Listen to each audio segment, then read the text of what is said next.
बहुत समय पहले की बात है।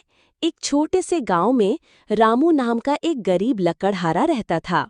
वो दिन भर जंगल में लकड़ियां काटता और उन्हें बेचकर मुश्किल से अपना और अपनी बूढ़ी माँ का पेट भर पाता था।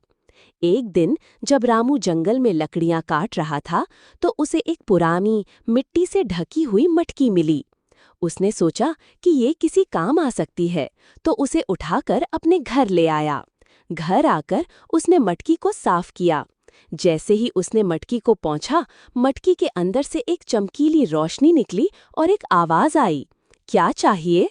रामू हैरान रह गया। उसने डरते डरते कहा, मुझे कुछ खाने को चाहिए, माँ को बहुत भूख लगी है। पलक झपकते ही मटकी से गर्मा-गर्म पूरियां और सब्जी निकल आईं। रामू और उसकी माँ की खुशी का ठिकाना न रहा। उन्होंने जी भरकर खाना खाया।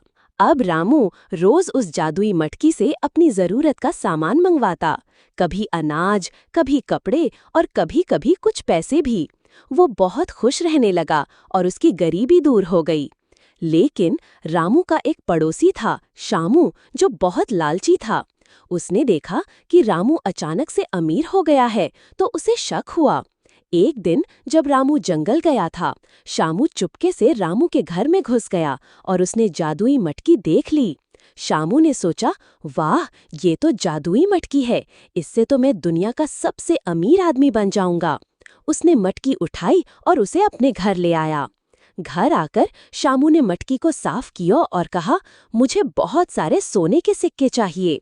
मटकी से खन खन करते हुए सोने के सिक्के निकलने लगे।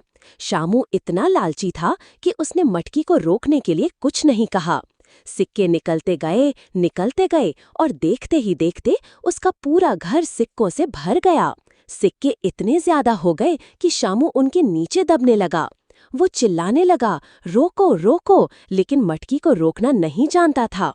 आखिरकार शामू उन अनगिनत सिक्कों के नीचे दबकर मर गया।